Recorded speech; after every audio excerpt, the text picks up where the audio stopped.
Cette méditation quotidienne vous est présentée par le Centre Le Pèlerin, spécialisé en accompagnement psycho-spirituel.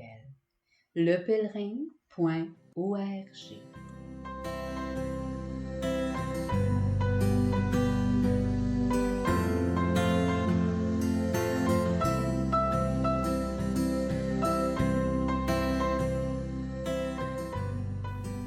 Évangile du lundi 29 mai. En ce temps-là, près de la croix de Jésus se tenaient sa mère et la sœur de sa mère, Marie, femme de Cléophas, et Marie-Madeleine. Jésus, voyant sa mère et près d'elle le disciple qu'il aimait, dit à sa mère : « Femme, voici ton fils. » Puis il dit au disciple : « Voici ta mère. » Et à partir de cette heure-là, le disciple la prit chez lui.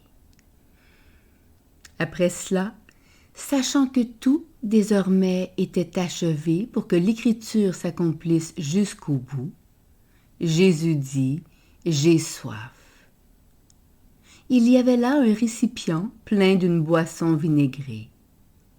On fixa donc une éponge remplie de ce vinaigre à une branche d'hysope, et on l'approcha de sa bouche.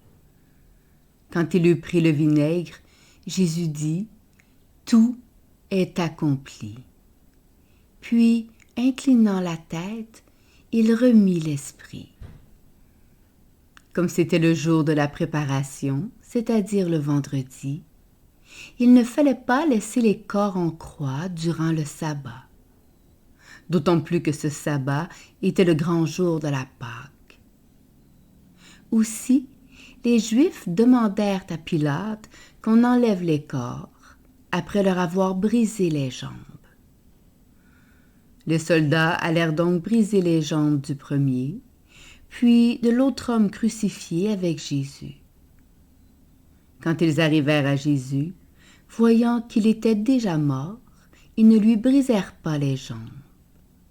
Mais un des soldats, avec sa lance, lui perça le côté. Et aussitôt, il en sortit du sang et de l'eau.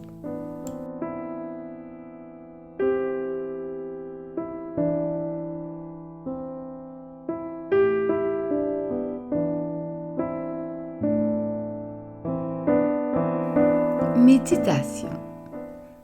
Près de la croix de Jésus se tenaient sa mère et la sœur de sa mère, Marie, femme de Cléophas, et Marie-Madeleine.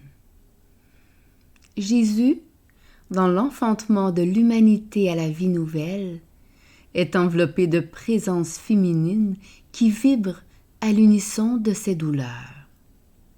Marie, sa mère, puis la sœur de sa mère, Marie-Madeleine, qui avait préparé par le parfum le corps du Seigneur en vue de son ensevelissement, forment des couches entourant la naissance du terrestre au céleste. Sur cette terre, le Christ exprime nos rapetissements. Pressuré par nos péchés qui rétrécissent la vie, le Christ passe par la porte étroite de la souffrance pour nous élargir et nous rendre à ce que nous sommes.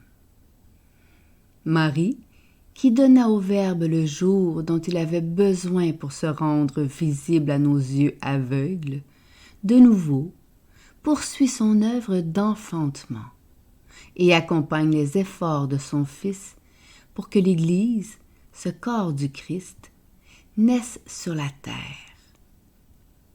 L'Évangile de Jean montre qu'à travers les violences et les destructions, la passion est un engendrement à la vie. L'heure venue, la femme est prise de douleur, puis se réjouit de la naissance. La femme, lorsqu'elle enfante, éprouve de la tristesse, parce que son heure est venue. Mais lorsqu'elle a donné le jour à l'enfant, elle ne se souvient plus de la souffrance, à cause de la joie qu'elle a de ce qu'un homme est né dans le monde.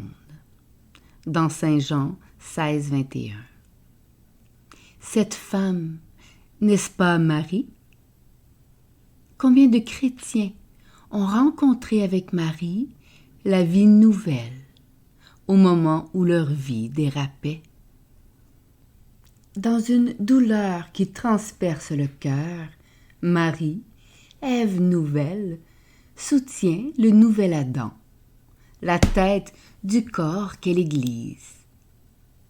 Cette grâce qui accompagne l'autre au rythme de ce qu'il vit, Marie la vit.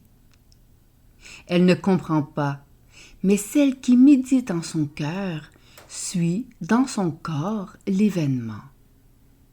Elle s'ajuste à l'heure, cet instant décisif de la passion qui, dans l'évangile de Jean, oriente le regard, suscite une attente de salut et place toute chose sous son autorité. Marie, la mère de Dieu, et le disciple que Jésus aimait, se tiennent sous le regard du crucifié, unis dans une juste réception de l'amour dont ils sont bénéficiaires. Ce titre de disciple que Jésus aimait ou de mère de Dieu marque une réponse au désir divin, tout en soulignant la singularité de chaque position, c'est-à-dire en protégeant l'identité des personnes. Tout le monde n'est pas l'Immaculée Conception, ni le disciple que Jésus aimait. La singularité des parcours de vie de Jean et de Marie sont des privilèges. Et pourtant, ces cadeaux s'élargissent à toute l'humanité lorsque Jésus confie sa mère aux disciples.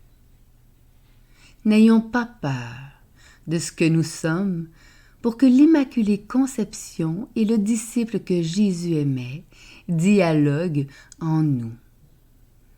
Jésus, voyant sa mère et près d'elle le disciple qu'il aimait, dit à sa mère, « Femme, voici ton fils. » Puis il dit au disciple, « Voici ta mère. » Le mot « mère » désigne une personne, une relation et une communion.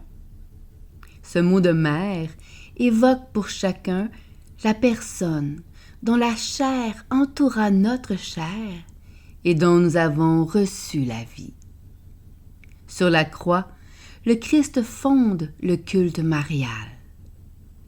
L'attachement à la personne de Marie est une dévotion précieuse, car l'amour est l'expression la plus haute d'une personne. Cette dévotion gagne en beauté lorsqu'elle inaugure une relation. Jésus partage avec les hommes l'échange de cœur qu'il a avec sa mère. La mère est une manière de faire une communion.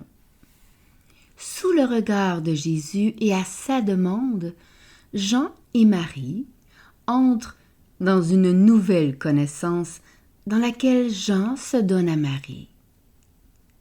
Désormais, avec Marie invitée et honorée, se tisse une harmonie avec la vie divine qu'elle porte. Comment accueillir Marie chez soi? Le chrétien reçoit la Mère de Dieu lorsqu'il accomplit la loi. Honorer son père et sa mère, c'est accomplir la volonté de Dieu dans la charité. L'accueil de Marie s'accomplit dans la construction d'une fraternité qui nous fait entrer dans la famille de Jésus. Méditation écrite par Vincent Rijfsteck.